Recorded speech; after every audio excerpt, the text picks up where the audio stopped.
ये स्मृति चिन्ह जो शिक्षा, संस्कार, विकास और दिव्यता का प्रतीक है।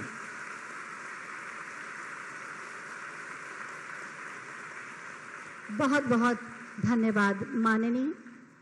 माननीय प्रधानमंत्री जी की प्रेरणा और मार्गदर्शन से उत्तर प्रदेश को कीर्तिमानों के शिखर पर ले जा रहे हैं माननीय मुख्यमंत्री माननीय श्री योगी आदित्यनाथ जी। मैं बहुत ही आदर के साथ उनसे अनुरोध करूंगी कि अपने उद्बोधन से सभी का स्वागत करें।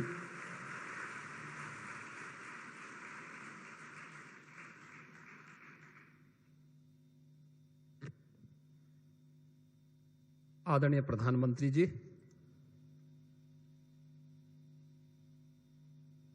नए भारत को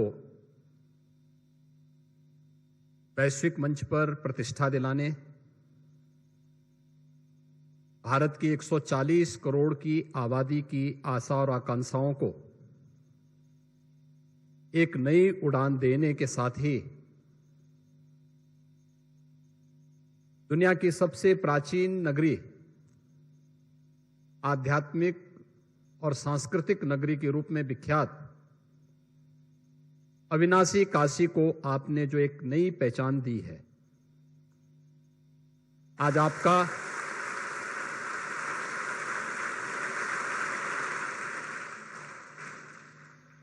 अपनी इस काशी में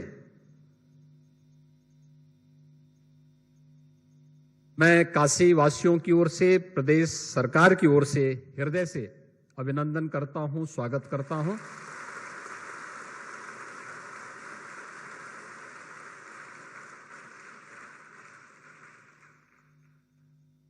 आप जब भी काशी में आते हैं या तो कुछ न कुछ देश के अंदर नया कुछ दे करके आते हैं, और इस बार आपका विजिट अनेक उपलब्धियों से भरा हुआ है। चंद्रयान की सफलतम और अभूतपूर्व सफलता के बाद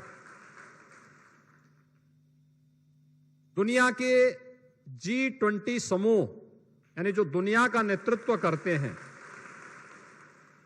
वसुधैव कुटुंबकम के भाव को वैश्विक मंच पर जिस सफलता से भारत की शक्ति और सामर्थ्य को दुनिया के नेताओं ने देखा है,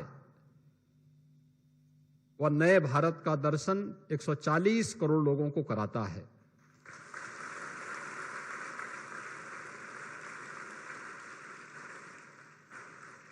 अब सूर्य भी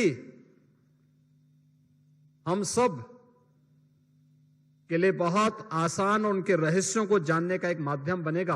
आदित्य-1 का L1 का सफल प्रक्षेपण और संसद के इस विशेष सत्र में नारी शक्ति वंदन अधिनियम का पास होना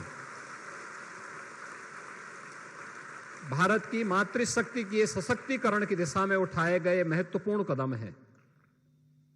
सचमुच पिछले 9.5 वर्ष के अंदर एक नई ताकत के रूप में भरते हुए भारत को दुनिया ने देखा है, और हम सब सौभाग्यशाली हैं कि आपके नेतृत्व में यह सब कार्य हम लोग अपनी आंखों से देख रहे हैं। हर भारतवासी देख रहा है, आपके नेतृत्व पर गौरव की अनुभूति करता है। समाज के हर तबके के विकास के लिए जो कार्य योजना आपने बनाई, उसको प्रभावी ढंग से कैसे लागू करना है, यह आपके नेतृत्व क्षमता से हम सब सीखते हैं, पूरा देश सीखता है, एक नई प्रेरणा और प्रकाश प्राप्त करता है। अभिनव योजनाओं को बनाना और उसको प्रभावी ढंग से क्रियान्वयन करना, यह एक अद्भुत कला और अद्भुत नेतृत्व क्षमता आपकी हम सब के लिए प्रेरणादायी है। और आज इस चौथे कार्यक्रम में, यानी आपने देखा होगा 12 बजे प्रधानमंत्री जी ने लैंडिंग की, उसके बाद दिल्ली में भी कार्यक्रम आयोजित करने के बाद फिर दिल्ली से काशी में आए। काशी में आने के बाद पहले कजारी में इंटरनेशनल क्रिकेट स्टेडियम का शिलान्यास किया।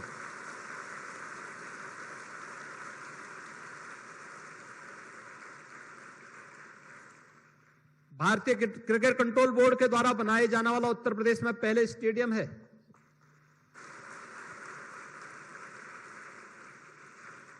काशी और पूर्वी उत्तर प्रदेश की बहनों के द्वारा आदरणीय प्रधानमंत्री जी के द्वारा नारी शक्ति वंदन अधिनियम के पारित होने पर अभिनंदन का एक कार्यक्रम संपूर्णानंद संस्कृत विश्वविद्यालय के प्रांगण में आयोजित था। उस कार्यक्रम में आपने भागीदारी की। समाज के अंतिम पायदान पर बैठे हुए राष्ट्र निर्माता बनने का जिन्हें गौरव मिलना चाहिए था आजादी के बाद, उन श्रमिकों के बच्चों को आपकी प्रेरणा से अटल आवासीय विद्यालय की जो सौगात आपने उपलब्ध करवाई है, उन बच्चों के साथ संवाद। और अब उन विद्यालयों के लोकार्पण के साथ ही संस्कृति कर्मियों का सम्मान। एक सांसद के रूप में भी एक जागरूक जनप्रतिनिधि को कैसे कार्य करना है। कभी सांसद खेलकूद प्रतियोगिताओं के माध्यम से खिलाड़ियों के प्रोत्साहन का, कभी संस्कृति कर्मियों के लिए सांसद सांस्कृतिक कार्यक्रम महोत्सव। यह अपने आप में एक अभिनव पहल है और इस अभिनव पहल के साथ काशी में संगीत की अलग अलग विधाओं ने जन्म लिया, लेकिन एक साथ किसी सांसद ने, किसी जनप्रतिनिधि ने अब तक इन संस्कृति कर्मियों को पुचकारा हो, उनके साथ संवाद बनाया हो, उनको एक मंच दिया हो, यह अद्भुत भी पहली बार देखने को मिला है। लगभग 40,000 से अधिक कलाकारों ने इन सभी कार्यक्रमों में न्याय पंचायत स्तर पर, ब्लॉक स्तर पर, विश्वविद्यालय स्तर पर और जनपद स्तर पर इन पूरे कार्यक्रमों में अलग अलग कार्यक्रमों के माध्यम से भाग लिया, जिसमें गायन भी था, वादन भी था, नृत्य भी था और नाट्य श्रृंखलाएं भी थी। अद्भुत कार्यक्रम था। लोक गाथाओं के साथ जोड़ने, लोक परंपराओं को पुनर्जीवित करने का एक अद्भुत प्रयास। कलाकारों को एक नया मंच आपने प्रदान किया है। इन सभी कलाकारों की ओर से मैं आपका हृदय से अभिनंदन करता हूं, स्वागत करता हूं।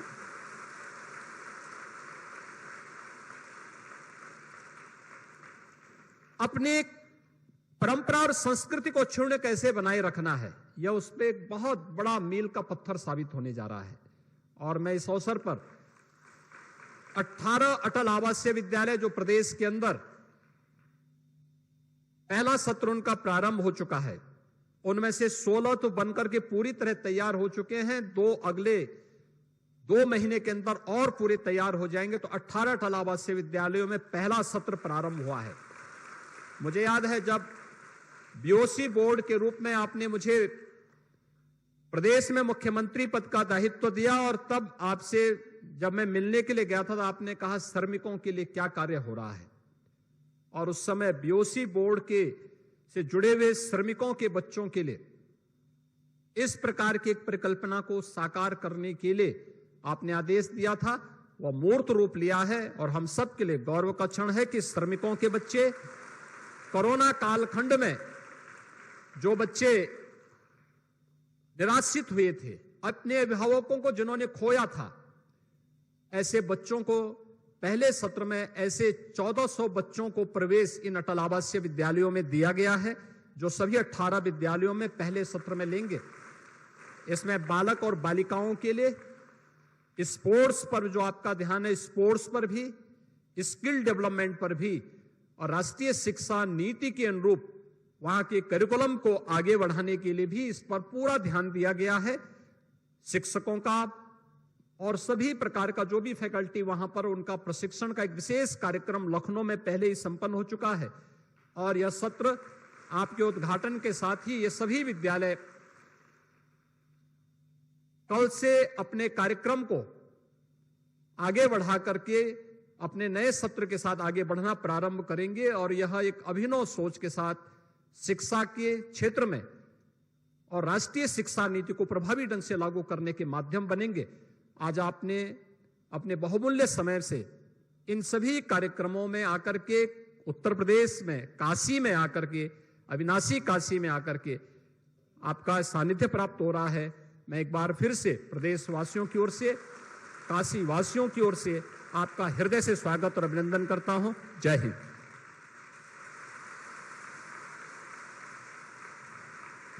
बहुत बहुत धन्यवाद माननीय, आपके प्रेरणादायी उद्बोधन के लिए। सभी पढ़ें, आगे बढ़ें। श्रद्धेय अटल जी के स्वप्न को साकार कर रहे हैं अटल आवासीय विद्यालय, और जैसा कि माननीय मुख्यमंत्री महोदय ने बहुत विस्तार से उसके बारे में जानकारी दी, अब समय है लोकार्पण का। मैं बहुत ही आदर के साथ माननीय प्रधानमंत्री महोदय से अनुरोध करूंगी कि बटन दबाकर 16 अटल आवासीय विद्यालयों का लोकार्पण करने की कृपा करें।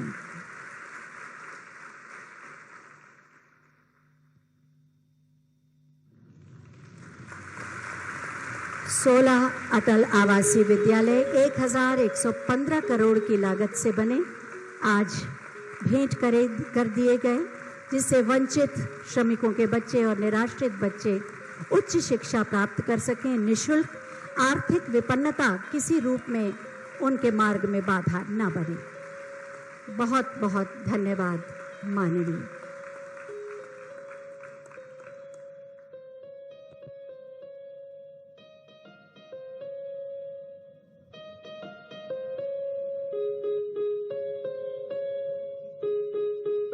अटल आवासीय विद्यालय कैसे होंगे और किस तरह से कार्य करेंगे, इसी के बारे में एक छोटी सी फिल्म बनाई गई है। आइए देखते हैं। विद्या धन सभी धनों में सर्वश्रेष्ठ है और शिक्षा पर सभी का समान अधिकार है। इसी मंत्र के अनुरूप परम श्रद्धेय पूर्व प्रधानमंत्री भारत रत्न अटल बिहारी वाजपेयी जी के सपनों को साकार कर रही है डबल इंजन की सरकार।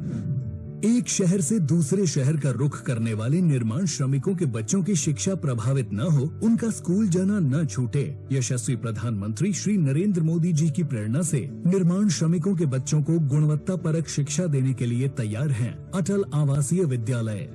माननीय मुख्यमंत्री योगी आदित्यनाथ के नेतृत्व में निर्माण श्रमिकों के बच्चों को शिक्षित करने की जिम्मेदारी कर्मयोगी सरकार ने स्वयं उठाई है। उत्तर प्रदेश के सभी मंडलों में स्थापित अटल आवासीय विद्यालयों में बच्चों के व्यक्तित्व विकास के साथ ही उनकी रुचि एवं क्षमता के अनुसार शिक्षा प्रदान की जाएगी। प्रत्येक विद्यालय में 1,000 विद्यार्थी कक्षा 6 से 12 तक निःशुल्क शिक्षा ग्रहण करेंगे। विद्यालयों में प्रवेश पारदर्शी तरीके से मेरिट के आधार पर होंगे। स्मार्ट क्लास, शारीरिक और तकनीकी शिक्षा से बच्चों का सर्वांगीण विकास सुनिश्चित होगा। बच्चों को अत्याधुनिक हॉस्टल एवं पोषण युक्त भोजन की सुविधा मिलेगी। अटल आवासीय विद्यालयों में निर्माण श्रमिकों के बच्चों के साथ निराश्रित और मुख्यमंत्री बाल सेवा योजना सामान्य से आच्छादित बच्चे भी शिक्षित होंगे। नेशनल एजुकेशन पॉलिसी की एक बड़ी प्राथमिकता ये भी है कि शिक्षा केवल किताबों तक सीमित न रहे, बल्कि प्रैक्टिकल लर्निंग इसका हिस्सा बने। अटल आवासीय विद्यालयों में एक और राष्ट्रीय शिक्षा नीति का समावेश और भारतीय संस्कृति एवं सभ्यता को पाठ्यक्रम में प्राथमिकता पर शामिल किया गया है, तो वहीं व्यावसायिक, पर्यावरण, कौशल विकास, प्रायोगिक और सामाजिक शिक्षा को भी वरीयता दी गई है। ये सीबीएसई के पैटर्न पर चलने वाले विद्यालय होंगे, जिसमें लॉजिंग, फूडिंग सारी व्यवस्था होगी। 6 से लेकर 12वीं तक की संपूर्ण शिक्षा का दायित्व सरकार और बीओसी बोर्ड उठाएगा। यशस्वी प्रधानमंत्री नरेंद्र मोदी जी के कर कमलों से माननीय मुख्यमंत्री जी की गरिमामय उपस्थिति में आज अटल आवासीय विद्यालयों का लोकार्पण किया जा रहा है। इन विद्यालयों का बेहतर संचालन Uttar Pradesh building and other construction workers welfare board के तहत गठित अटल आवासीय विद्यालय समिति करेगी, जिसके लिए 2250 करोड़ रुपए का कॉर्पस फंड बनाया गया है। मेरा नाम अनिकेत गंगवार है। मेरे पिताजी मजदूर हैं। मैंने मेरे परिवार में कभी भी सपने में भी नहीं सोचा था कि हमें इतने बड़े स्कूल में आने को मिलेगा, इतनी अच्छी सुविधाएं मिलेंगी।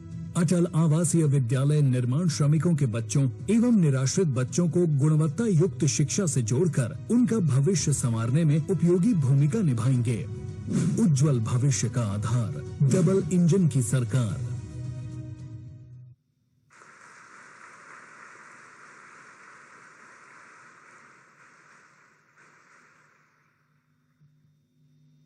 माननीय प्रधानमंत्री जी कहते हैं, खेलोगे तो खिलोगे, और हमेशा खेल प्रतिभाओं और खेलों को प्रोत्साहित करते रहते हैं। और इसी क्रम में आज उन्होंने अंतर्राष्ट्रीय क्रिकेट स्टेडियम का भी शिलान्यास किया है। जैसे उनकी प्रेरणा से काशी सांसद सांस्कृतिक महोत्सव का आयोजन आज संपन्न हो रहा है, उनकी उसी प्रेरणा से आगामी 15 अक्टूबर से 5 नवंबर तक सांसद खेलकूद प्रतियोगिता का आयोजन किया जा रहा है, जिसमें वाराणसी संसदीय क्षेत्र के नगर एवं 3 विकास खंडों के लोग भाग लेंगे। 5 आयु वर्ग श्रेणी में ये प्रतियोगिताएं होंगी और 27 प्रकार के खेल होंगे। आज उसके रजिस्ट्रेशन के लिए उसके पोर्टल, QR कोड और वेबसाइट का शुभारंभ किया जाएगा। मैं माननीय प्रधानमंत्री महोदय से अनुरोध करूंगी कि सांसद खेलकूद प्रतियोगिता के पोर्टल, QR कोड और वेबसाइट का शुभारंभ बटन दबाकर करने की कृपा करें। 15 अक्टूबर से 5 नवंबर तक।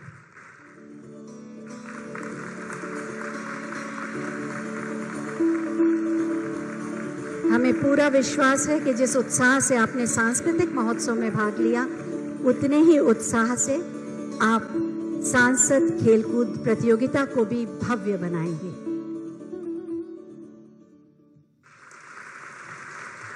और अब बारी है काशी सांसद सांस्कृतिक महोत्सव के अंतर्गत प्रथम स्थान पाने वाले विजेताओं को पुरस्कृत करने की। काशी सांसद सांस्कृतिक महोत्सव ने उन प्रतिभाओं को भी एक मंच दिया जो वर्षों से भूल चुके थे, क्योंकि 10 से लेकर 40 वर्ष तक के अधिक के कलाकारों ने इसमें अपनी प्रतिभा का प्रदर्शन किया। संगीत की तीनों विधाओं में, गायन, वादन, नृत्य और नाट्य अभिनय के माध्यम से। सबसे पहले एकल समूह के विजेता, एकल वर्ग के विजेता सामने आएंगे। मैं माननीय प्रधानमंत्री महोदय से अनुरोध करूंगी कि इन्हें प्रमाण पत्र और मेडल देकर पुरस्कृत करें। एकल श्रेणी में सबसे पहले श्री कृष्णा मिश्रा, 10 से 18 वर्ष की आयु वर्ग में सितार वादन के माध्यम से आपने प्रथम पुरस्कार पाया।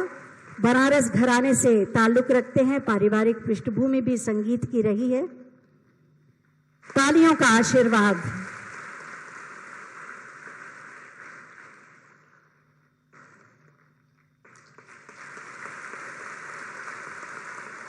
अगली विजेता सुश्री महामाया पांडे, 10 से 18 वर्ष की आयु वर्ग में ध्रुपद गायन किया आपने गायन विधा में और प्रथम स्थान प्राप्त किया। और आप वास्तव में इस सांस्कृतिक महोत्सव के आयोजन को बहुत ही सम्मान देती हैं और इसे एक अभिनव प्रयास मानती हैं। तीसरी विजेता सुश्री पूजा भट्टाचार्य, 19 से 40 वर्ष की आयु वर्ग की श्रेणी में आपने शास्त्रीय गायन में ध्रुपद का प्रदर्शन किया और पुरस्कृत हो रही हैं। विधिवत शिक्षा ली है आपने शास्त्रीय गायन की और आज पुरस्कार द्वारा और आगे जाने की ललक के साथ सम्मानित किया जा रहा है। अगली विजेता सुश्री तनु यादव, 10 से 18 वर्ष की आयु वर्ग में वादन विधा का आपने प्रदर्शन किया और स्वर वादन में प्रथम पुरस्कार प्राप्त किया। बनारस घराने के स्वर वादन से आप जुड़ी हैं, विरासत में मिला है आपको ये प्रतिभा। अगले विजेता श्री सुभाष चंद्र वर्मा जी, 40 से अधिक आयु वर्ग के श्रेणी में आप मूलतः किसान हैं और वादन विधा में ढोलक वादन में आपने प्रथम स्थान प्राप्त किया है। अन्नदाता भी हैं और संगीत से जुड़े भी। अगली विजेता सुश्री निवेदिता पांडे 19 से 40 वर्ष की आयु वर्ग में नृत्य विधा में भरतनाट्यम प्रस्तुत करके पुरस्कार लिया। 8 वर्ष से भरतनाट्यम आप सीख रही हैं और इसके बाद समूह वर्ग के पुरस्कार दिए जाएंगे ट्रॉफी के माध्यम से। सबसे पहले समूह वर्ग में श्रुति विश्वकर्मा एवं वैष्णवी सिंह 10 से 18 वर्ष की आयु के वर्ग में गायन विधा में उप शास्त्रीय गायन किया। इस समूह ने प्रथम पुरस्कार की ट्रॉफी। पूरा समूह आ रहा है।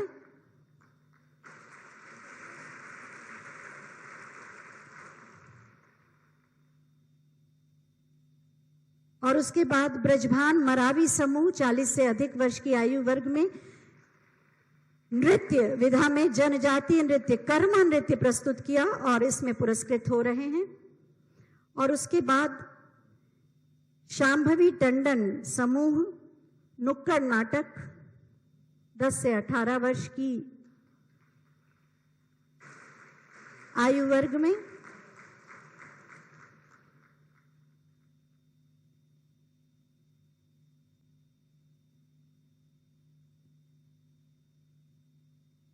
सभी समूह हैं।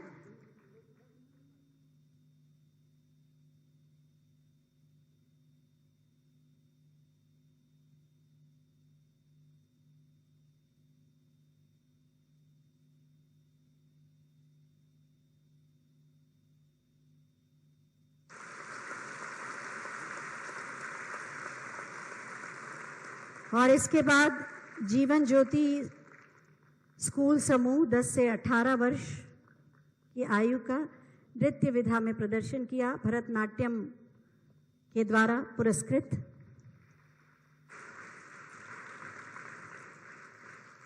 जोरदार तालियां होनी चाहिए।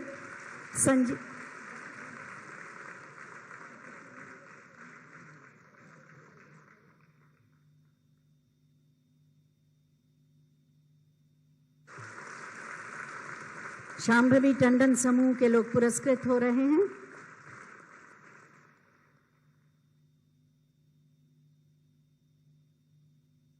और अब जीवन ज्योति से समूह के लोग भरतनाट्यम के माध्यम से 10 से 18 वर्ष की आयु।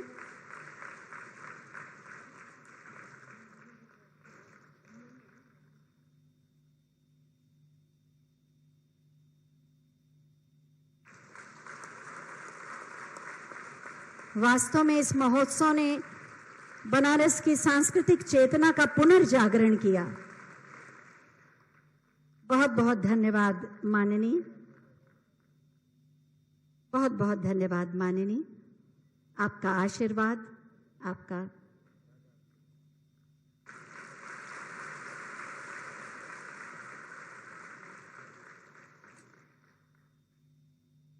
आपका आशीर्वाद और प्रोत्साहन निश्चित रूप से इन्हें आगे बढ़ने में प्रेरणा देगा। बहुत बहुत धन्यवाद माननीय। भारत की सामूहिक चेतना को जगाकर उसे नए संकल्पों, सपनों और समाधानों के साथ राष्ट्रहित से जोड़ने की प्रेरणा दी है माननीय प्रधानमंत्री जी ने। विश्व मित्र के रूप में भारत की नई पहचान गढ़ने वाले माननीय प्रधानमंत्री जी से बहुत ही आदर के साथ मैं अनुरोध करूंगी कि अपने आशीर्वचनों से हमारा मार्गदर्शन करें, आपकी तालियों के प्रणाम के साथ।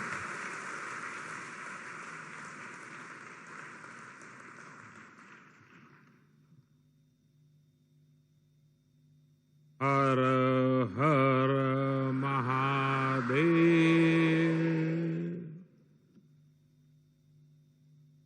उत्तर प्रदेश के लोकप्रिय मुख्यमंत्री श्रीमान योगी आदित्यनाथ जी, मंच पर उपस्थित सभी महानुभाव, काशी सांसद सांस्कृतिक महोत्सव के सभी प्रतिभागी साथियों और रुद्राक्ष सेंटर में उपस्थित मेरे प्यारे काशीवासियों,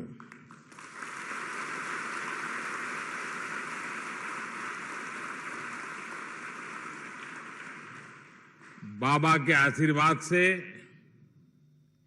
काशी का सम्मान आज नीत नई नई ऊंचाइयों को छू रहा है।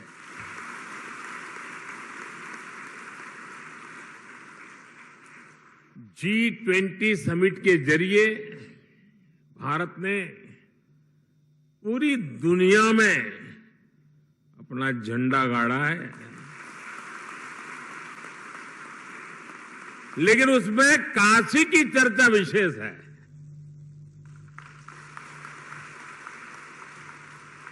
काशी की सेवा, काशी का स्वाद, काशी की संस्कृति और काशी का संगीत।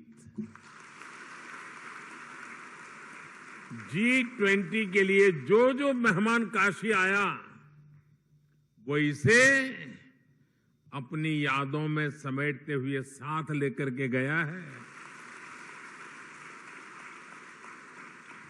मैं मानता हूं कि G20 की अद्भुत सफलता महादेव के आशीर्वाद से ही संभव हुई है।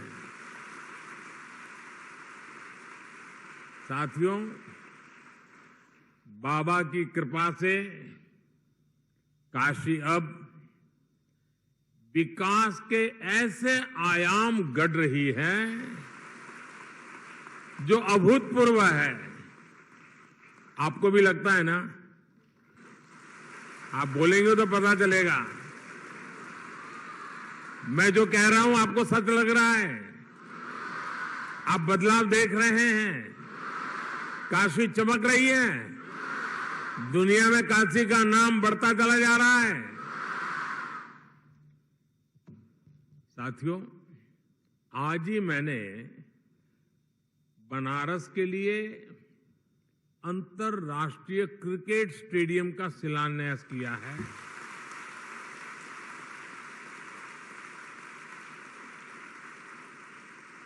और अभी अभी मुझे यूपी के 16 अटल आवासीय विद्यालयों के लोकार्पण का अवसर भी मिला है। मैं इन सभी उपलब्धियों के लिए काशी वासियों को बहुत बहुत बधाई देता हूं।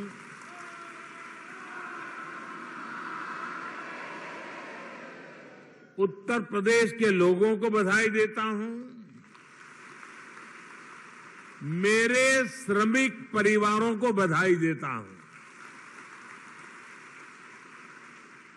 मेरे परिवारजनों, 2014 में जब मैं यहां आया था तो मैंने जिस काशी की कल्पना की थी, विकास और विरासत का, वो सपना अब धीरे धीरे साकार हो रहा है।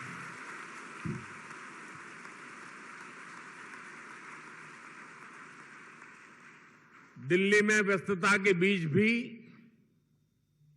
मैं काशी सांस्कृतिक महोत्सव के जो आपका कार्यक्रम चला और मैंने तो देखा, बहुत व्यापक रूप से लोगों ने हिस्सा लिया। तो मैं कभी रात को देर से पहुंचता था तो भी 2, 5, 10 मिनट निकाल के वीडियो देख लेता था क्या चल रहा है। और मैंने देखा, बड़ी प्रभावित करने वाली आपकी प्रस्तुतियां थी। अद्भुत संगीत, अद्भुत प्रस्तुति। मुझे गर्व है कि सांस्कृतिक महोत्सव के जरिए मुझे इस क्षेत्र की, इस धरती की इतनी सारी प्रतिभाओं से सीधा जुड़ने का अवसर मिल गया। और अभी तो इस आयोजन का ये पहला साल रहा है, लेकिन फिर भी इसमें करीब 40,000 लोगों ने, कलाकारों ने हिस्सा लिया और लाखों दर्शक प्रत्यक्ष रूप में इसका आनंद लेने के लिए आए।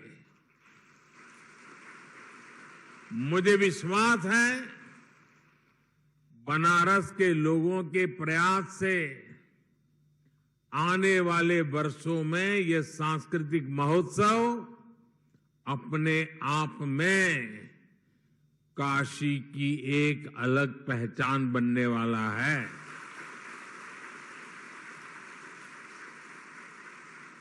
इसका सामर्थ्य इतना बढ़ने वाला है, हर कोई लिखेगा कि मैं उस स्पर्धा में मैंने हिस्सा लिया था, मैंने उस स्पर्धा में इनाम पाया था।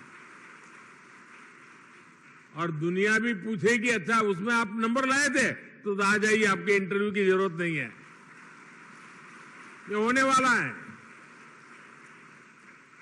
ये देश दुनिया के पर्यटकों के लिए ये हमारा काशी आकर्षण का एक नया केंद्र भी बनेगा, ये मान के चलिए। मेरे परिवारजनों, काशी और संस्कृति एक ही चीज के, एक ही ऊर्जा के दो नाम है, आप उनको अलग कर ही नहीं सकते।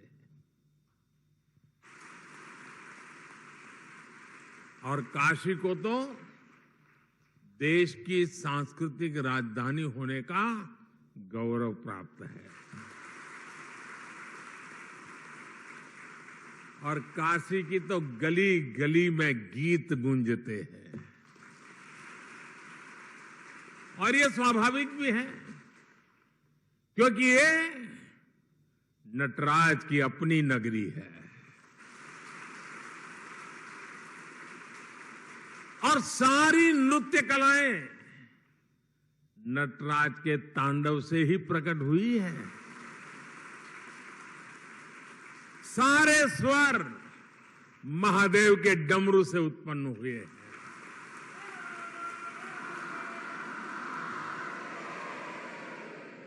सारी विधाओं ने बाबा के विचारों से जन्म लिया है।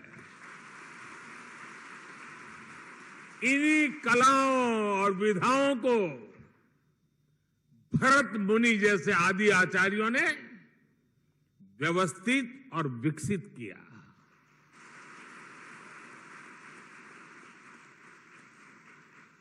और काशी मतलब 7 वार 9 त्योहार, ये 7 वार और 9 त्योहार वाली मेरी काशी में कोई भी उत्सव गीत संगीत के बिना पूरा हो ही नहीं सकता। चाहे घर की बैठकी हो या बजड़े पर बुढ़वा मंगल,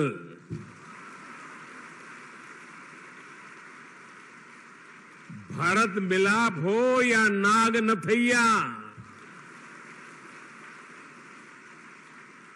संकट मोचन का संगीत समारोह हो या देव दीपावली पर यहां सब कुछ सुरों में समाया हुआ है। साथियों, काशी में शास्त्रीय संगीत की जितनी गौरवशाली परंपरा है, उतने ही अद्भुत यहां के लोकगीत भी है। यहां तबला भी है, यहां शहनाई और सितार भी है, यहां सारंगी के सुर भी है और यहां वीणा का वादन भी है। ख्याल, ठुमरी, दादरा, चेती और कजरी जैसी कितनी ही विधाओं को बनारस ने सदियों से सहेज कर रखा है। पीढ़ी दर पीढ़ी परिवारों ने, गुरु शिष्य परंपराओं ने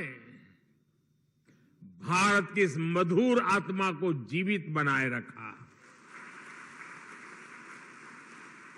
बनारस का तेलिया घराना, पियरी घराना, रामापुरा कबीर चौरा मोहल्ले के संगीतज्ञ, ये विरासत अपने आप में कितनी समृद्ध रही है। बनारस के ऐसे कितने ही कलाकार हैं जिन्होंने पूरे विश्व में अपनी छाप छोड़ी है। मैं सबके नाम लेना शुरू करूंगा तो शायद कितने दिन निकल जाएं। कितने ही विश्व प्रसिद्ध नाम यहां अभी हमारे सामने उपस्थित है। मेरा सौभाग्य है कि मुझे बनारस के ऐसे कई सांस्कृतिक आचार्यों से मिलने का, उनके साथ समय बिताने का सौभाग्य मिला है। साथियों, आज यहां काशी सांसद खेल प्रतियोगिता के पोर्टल को भी लॉन्च किया गया है। सांसद खेल प्रतियोगिता हो, सांसद सांस्कृतिक महोत्सव हो, काशी में नई परंपराओं की ये तो शुरुआत है। अब यहां काशी सांसद ज्ञान प्रतियोगिता का भी आयोजन किया जाएगा। कोशिश यही है कि काशी के इतिहास, यहां की समृद्ध विरासत, यहां के त्योहार, यहां के खान पान के प्रति जागरूकता और बढ़े। सांसद ज्ञान प्रतियोगिता भी बनारस के शहरी और ग्रामीण इलाकों में अलग अलग स्तर पर आयोजित की जाएगी। साथियों, काशी के बारे में सबसे ज्यादा काशी के ही लोग जानते हैं और यहां का हर व्यक्ति, हर परिवार वो सच्चे अर्थ में काशी का ब्रांड एम्बेसडर है। लेकिन साथ ही ये भी जरूरी है कि सभी लोग काशी के बारे में अपनी जानकारी को अच्छी तरह बता पाएं। और इसलिए शायद देश में पहली बार मेरे मन में एक इच्छा है, यहां शुरू करूं। आप सबका साथ मिलेगा? आपको पता तो है नहीं मैं क्या कहने वाला हूं, फिर भी हाँ कह दिया। देखिए, कोई भी टूरिस्ट प्लेस होता है, यात्रा धाम होता है, तो आज के युग में उत्तम से उत्तम गाइड बहुत आवश्यक होते हैं।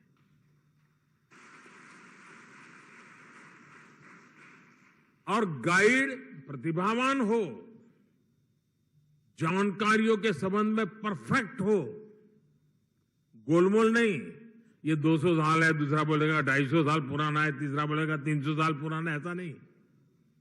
वो 240 बोलेगा मतलब 240। ये ताकत काशी में होनी चाहिए। और आजकल टूरिस्ट गाइड ये भी एक बहुत बड़ा रोजगार बन रहा है, क्योंकि जो टूरिस्ट आता है वो सब चीजें समझना चाहता है और टूरिस्ट को, गाइड को पैसे भी देना चाहता है।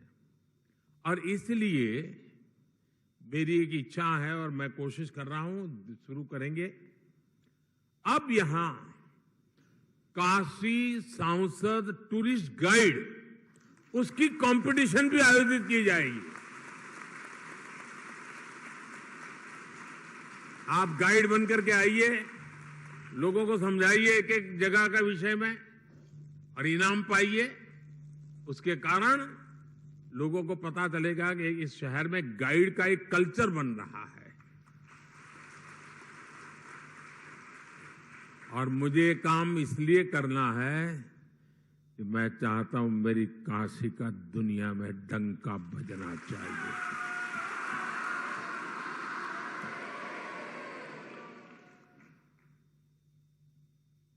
और मैं चाहता हूं कि पूरी दुनिया में अगर कोई कहीं गाइड की बात करे तो काशी के गाइड्स का नाम सबसे सम्मान से लिया जाए। मैं सभी काशीवासियों से अपील करना चाहूंगा कि आप अभी से तैयारी करिए और बढ़ चढ़ करके उसमें हिस्सा लें। मेरे परिवारजनों, हमारा बनारस सदियों से शिक्षा का भी एक बड़ा केंद्र रहा है।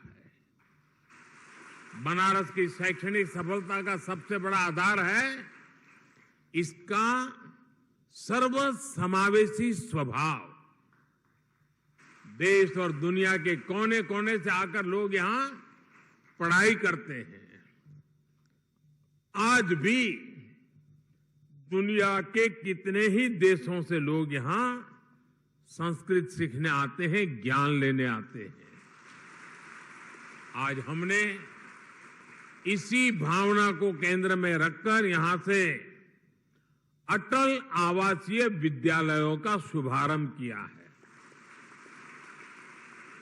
आज जिन अटल आवासीय विद्यालयों का लोकार्पण हुआ है उन पर करीब 1100 करोड़ रुपए खर्च किए गए हैं। और ये स्कूल, इतने भव्य स्कूल, हमारे श्रमिक, हमारे हम मजदूरी करने वाले जो लोग हैं और समाज के जो सबसे कमजोर वर्ग हैं उनके बेटे बेटियों के लिए किया गया काम है। और इससे उनको अच्छी शिक्षा मिलेगी, संस्कार मिलेंगे, आधुनिकतम शिक्षा मिलेगी। जिन लोगों की कोरोना में दुखद मृत्यु हो गई उनके बच्चों को भी इन आवासीय विद्यालयों में निःशुल्क पढ़ाया जाएगा। मुझे बताया गया है कि इन स्कूलों में कोर्स के साथ साथ संगीत, कला, क्राफ्ट, कंप्यूटर और स्पोर्ट्स के लिए भी शिक्षक होंगे। यानी गरीब के बच्चे भी अब अच्छी से अच्छी पढ़ाई का, सर्वांगीण शिक्षा का सपना पूरा कर पाएंगे। और केंद्र सरकार की ओर से हमने इसी तरह जनजातीय समाज के बच्चों के लिए एकलव्य आवासीय स्कूल बनाए हैं। नई राष्ट्रीय शिक्षा नीति के जरिए हमने शिक्षा व्यवस्था की पुरानी सोच को भी बदला है। अब हमारे स्कूल्स आधुनिक बन रहे हैं, क्लासेस स्मार्ट हो रही हैं। भारत सरकार ने देश के हजारों स्कूलों को आधुनिक बनाने के लिए पीएम श्री अभियान भी शुरू किया है। इस अभियान के तहत देश के हजारों स्कूलों को मॉडर्न टेक्नोलॉजी से लैस किया जा रहा है। साथियों, काशी में सांसद के तौर पर जो भी नए कार्यक्रम शुरू हो रहे हैं उन सभी में मुझे आपका भरपूर सहयोग मिल रहा है।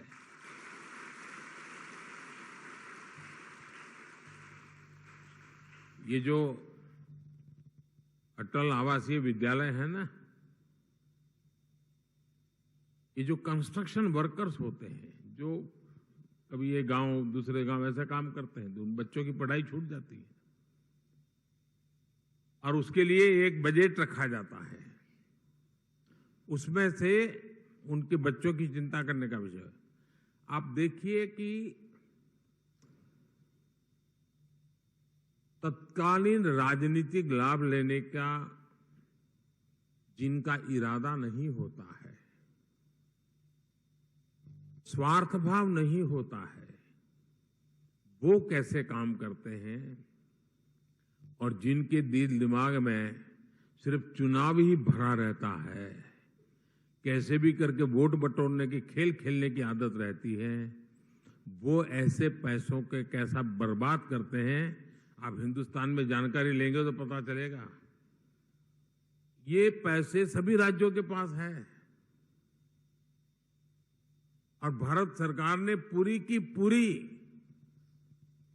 उनको छूट दे के रखी है, लेकिन ज्यादातर राज्य वोट मिलने वाले कामों के लिए उन पैसों को खपा रहे हैं, जबकि योगी जी ने, और मेरी बात तो बहुत पहले हुई थी लेकिन उन्होंने मन में रखा, और आज और ये बच्चे इतने तैयार होंगे ना, उस परिवार को फिर मजदूरी करने की नौबत ही नहीं रहेगी। अभी मैं ये अटल आवासीय विद्यालय के कुछ बच्चों को मिल के आया। श्रमिक परिवार के बच्चे थे,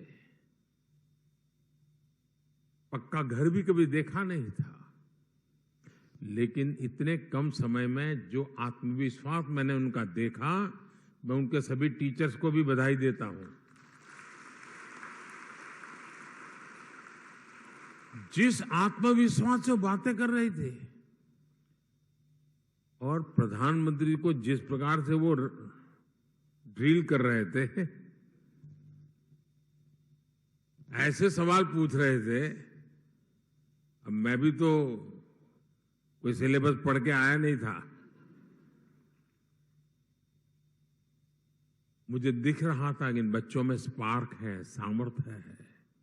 और मैं पक्का मानता हूं दोस्तों, 10 साल के भीतर भीतर देखना, इस स्कूलों में से उत्तर प्रदेश की, काशी की आन बान शान निखरने वाली है।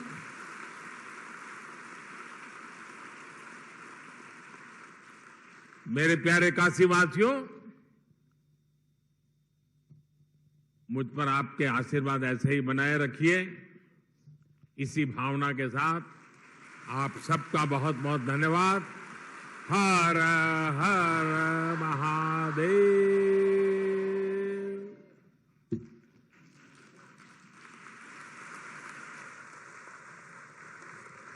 बहुत बहुत धन्यवाद माननीय, आपके प्रेरणादायी उद्बोधन ने हम सबको एक नई ऊर्जा दी है और हम माननीय प्रधानमंत्री जी